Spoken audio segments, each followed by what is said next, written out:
ഒരിക്കലും എനിക്ക് ആകസ്മികമായിട്ടൊരു അനുഭവം ഉണ്ടായി. ഞാൻ കോട്ടയത്ത് നിന്ന് മദ്രാസ് മെയിലിൽ തൃശ്ശൂർ വന്നിറങ്ങിയതാണ്. ട്രെയിൻ ലേറ്റ് ആയിരുന്നു. 8:30 വരേണ്ട ട്രെയിൻ വന്നപ്പോൾ 10:30 ഒരു ചാറ്റമഴ ഉണ്ടായിരുന്നു. കുട എടുത്തിട്ടുണ്ടായില്ല. ഞാൻ എൻ്റെ ബാഗ് തലയിൽ വെച്ചിട്ട് നടക്കുകയാണ്. കാരണം ഓട്ടോറിക്ഷ കിട്ടാനില്ല. ഇപ്പൊ ദിവാഞ്ചി മൂല എന്ന് പറഞ്ഞാൽ ഒരു 150 മീറ്റർ മുന്നോട്ട് പോയാൽ ഒരു ജംഗ്ഷൻ ഉണ്ട്. അവിടുന്ന് ഒരു ഓട്ടോറിക്ഷ കിട്ടുന്ന വെച്ചിട്ട് ഞാൻ ഇങ്ങനെ തിടുക്കത്തിൽ നടക്കുകയാണ്. പെട്ടെന്ന് ഒരു ഓട്ടോറിക്ഷക്കാരൻ എൻ്റെ പിറകിൽ വന്നിട്ട് ഹോൺ അടിച്ചു. എൻ്റെ അടുത്ത് ഫാദർ കയറുന്നുണ്ടോ? ഞാൻ പറഞ്ഞു, മോനെ എനിക്കൊരു ഷോർട്ട് ഡിസ്റ്റൻസ് ആണ്, കിഴക്കേ കോട്ട വരെ പോകുന്നുണ്ടോ, നിനക്ക് ലോങ് ഡിസ്റ്റൻസ് കിട്ടിയാലേ പിന്നെ ഞാൻ കയറിയിട്ട് വഴക്ക് കൂടണ്ട. അപ്പം പറഞ്ഞിട്ട് ഞാൻ ഫാദറെ കണ്ടിട്ട് വന്നതാണ്. അപ്പൊ ഞാൻ ഉടനെ തന്നെ ഇത്ര താല്പര്യത്തോടു കൂടി എന്നെ വന്ന് ക്ഷണിച്ചത് കൊണ്ട് ആ ഓട്ടോറിക്ഷയുടെ പേരൊന്ന് വായിച്ചു. വചനകൂടാരം എന്നാണ് അതിൻ്റെ പേര്. അപ്പൊ എനിക്ക് മനസ്സിലായി കരിസ്മാറ്റിക് തലയ്ക്ക് തട്ടിയ പാർട്ടിയാണ്. ഞാൻ ആ വണ്ടിയെ കയറിയിരുന്ന് വണ്ടി സ്റ്റാർട്ട് ചെയ്ത് 1 മിനിറ്റ് കഴിഞ്ഞപ്പോൾ അവൻ എന്നോട് ചോദിച്ചു, ഞാനൊരു പാട്ട് പാടിക്കോട്ടെ. അപ്പൊ ഞാൻ വിചാരിച്ചു ഈ ഓഡിയോ കാസറ്റ് ഈ വണ്ടിക്കകത്തുണ്ടാകും. ചിലപ്പോൾ ഒരു കുരുത്തം കണ്ട സിനിമാ ഗാനം പാടാനായിരിക്കും അനുവാദം ചോദിക്കുന്നത്. ഞാൻ പറഞ്ഞു, നീ എന്ത് പാടിയാലും കുഴപ്പമില്ല, എനിക്ക് വീട്ടിലെത്തിയാൽ മതി, നീ വെച്ചോ. പക്ഷെ അവൻ മനോഹരമായിട്ടൊരു പാട്ട് പാടി.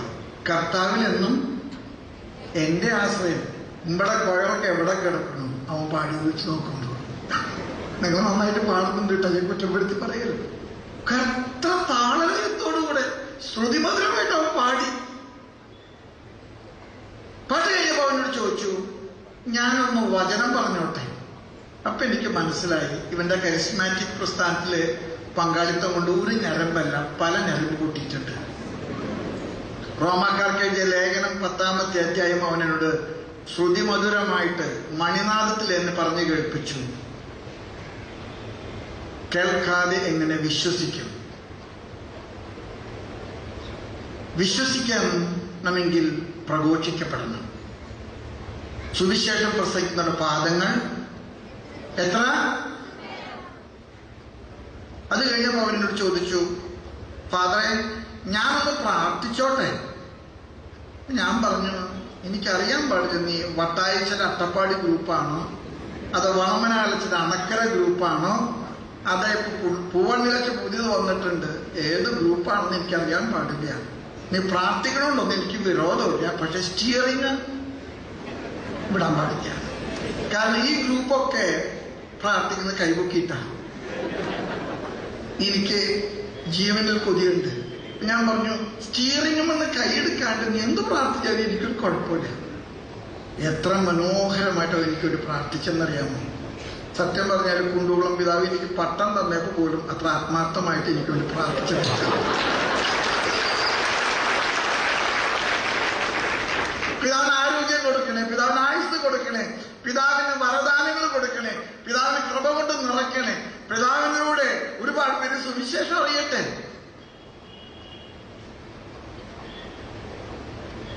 ഞാൻ 1/2 മണിയുടെ പടിക്കെത്തിയപ്പോ 10:30 പടി കൂട്ടിയിട്ടുണ്ടായിരുന്നു. ഞാൻ അവനോട് പറഞ്ഞു, ബഹളമൊന്നും വെക്കേണ്ട, താക്കോൽ എൻ്റെ പോക്കറ്റിലുണ്ട്.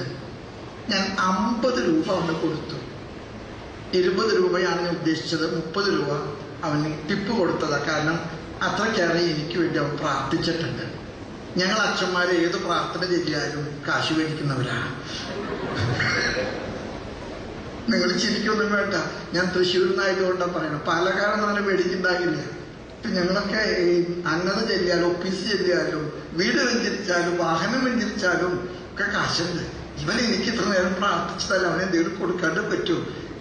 അവൻ 20 എടുത്ത് 30 എനിക്ക് തിരിച്ചു തന്നിട്ട് പറഞ്ഞു, എനിക്ക് 20 വേണ്ട, 30 വേണ്ട. എന്നിട്ട് അവനോട് ചോദിച്ചു, എൻ്റെ തലയിൽ തൊട്ട് പ്രാർത്ഥിക്കോ? ഞാൻ അവൻ്റെ തലയിൽ കൈവച്ചു. അവൻ റോട്ടിൽ മുട്ടുകുത്തി. ഞാൻ അവന് വേണ്ടി പ്രാർത്ഥിച്ചു.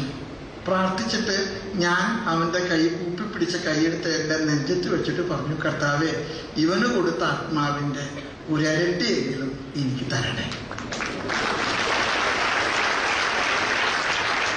അവനോട് പറഞ്ഞൊരു വാചകം ഞാൻ കൂടെ പറയാണ്, ഫാദറെ, ഞാനൊരു നുറച്ച കമ്മ്യൂണിസ്റ്റുകാരനാണ്. എൻ്റെ പേര് വർഗീസ് എന്നാണ്.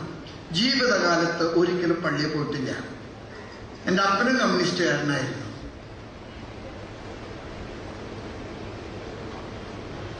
ഞായറാഴ്ചകളിൽ ഞാൻ കുർബാന കാണാറില്ല,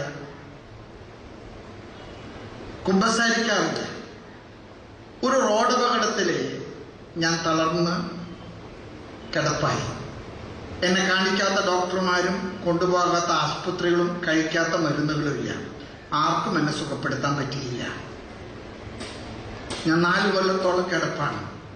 എൻ്റെ ഭാര്യ എന്നെ പൊന്നുപോലെ നോക്കി. എൻ്റെ മലമൂത്ര വിസർജനങ്ങൾ വരെ കൈകൊണ്ടെടുത്ത് മാറ്റുന്നേ. എനിക്ക് ഭക്ഷണം കോരി തരുന്ന അവളാ. എന്നെ പലപ്പോഴും എടുത്ത് കുളിപ്പിക്കുകയും കിടത്തുകയൊക്കെ ചെയ്യുന്ന അവളാ.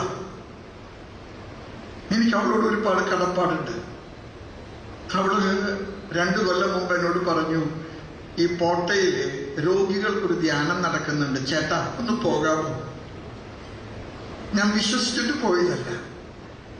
എൻ്റെ മലമൂത്രം വരെ എടുക്കുന്ന അവള് എന്നോട് ചോദിച്ചപ്പോ അവൾക്കൊരു സന്തോഷത്തിന് വേണ്ടി പോയതാണ്. 4-ാം ദിവസം അവിടെ അനൗൺസ് ചെയ്ത് രോഗശാന്തി പ്രാർത്ഥനയുടെ വേളയില് തളർന്നു കിടക്കുന്ന ഒരു രോഗി നടന്ന് സ്റ്റേജിലേക്ക് വരാൻ കർത്താവ് ആവശ്യപ്പെടുന്നു. എനിക്കത് കേട്ടതുപോലെ തോന്നിയില്ല. കാരണം എനിക്ക് അങ്ങനെ ഒരു കൃപ കിട്ടുമെന്ന് ഞാൻ വിചാരിച്ചിട്ടില്ല. അച്ഛൻ 3 പ്രാവശ്യം വിളിച്ചു പറഞ്ഞിട്ടും ആരും പോകാണ്ട് വന്നപ്പോ എൻ്റെ ഭാര്യ എന്നോട് പറഞ്ഞു, ചേട്ടൻ ആരും പോകുന്നില്ല, ചേട്ടനെ കുറിച്ചാണ് തോന്നണേ, ഒന്ന് എഴുന്നേൽക്ക്. അവൾക്ക് സന്തോഷം കൊടുക്കാൻ വേണ്ടി അവള് തന്ന കരത്തിന്റെ ബലത്തില് ഞാൻ എഴുന്നേറ്റു. ഒറ്റടി വെച്ച് ഞാൻ നടന്നു. ഞാൻ സ്റ്റേജിലേക്ക് എത്തുമ്പോഴേക്കും കയ്യടിയായി. സ്റ്റേജിലേക്ക് അവൾ എന്നെ കയറ്റി. അച്ഛനോട് പറഞ്ഞു, ആ കയ്യിലെ വടി മാറ്റാൻ പറഞ്ഞു, നേരെ നിൽക്കാൻ പറഞ്ഞു. നിന്ന വീട് പോകുമെന്ന് ഞാൻ കരുതി. ഞാൻ വീണില്ല, പരിപൂർണ സൗഖ്യമായി.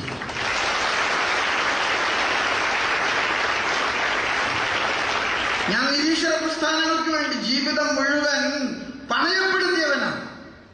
ഇന്ന് എൻ്റെ ജീവിതം കാശുണ്ടാക്കാനല്ല.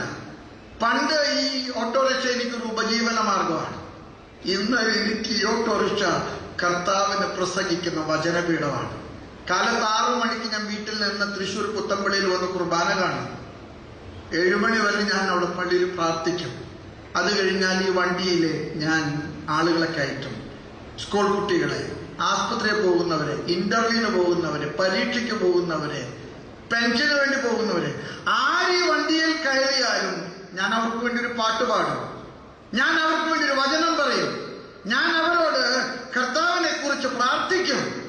അവരുടെ പരീക്ഷ നന്നാകാൻ, അവരുടെ രോഗം കണ്ടുപിടിക്കാൻ, അവരുടെ കുഞ്ഞുങ്ങൾക്ക് ജോലി കിട്ടാൻ, അവരുടെ വിവാഹങ്ങൾ നടക്കാൻ ഞാൻ പ്രാർത്ഥിക്കും. എൻ്റെ വണ്ടിയിൽ മുസ്ലിമുകൾ കയറിയിട്ടുണ്ട്. എൻ്റെ വണ്ടിയിൽ RSSകാര്, VHPകാര് കയറിയിട്ടുണ്ട്.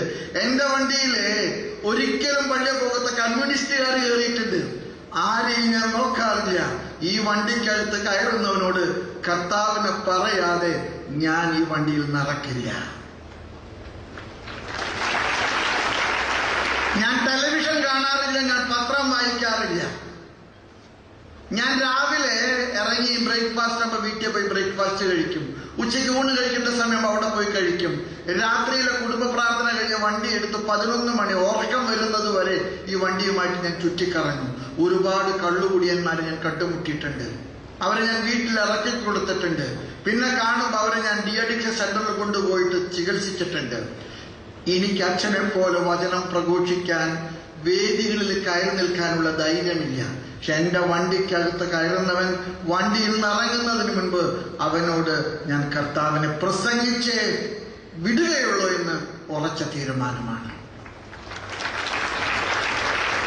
മിഷൻ പ്രവർത്തനം എന്ന് പറയും നോർത്ത് ഇന്ത്യയിലേക്ക് പോകുന്നതും കാനഡയ്ക്കും ഉഗാണ്ടയ്ക്കും പോകുന്ന ഒന്നുമല്ല. എനിക്കും നിങ്ങൾക്കും ചുറ്റുമുള്ളവരോട്, കണ്ടുമുട്ടുന്നവരോട് കർത്താവിനെ പറയാനുള്ള ചങ്കൂറ്റമാണ്.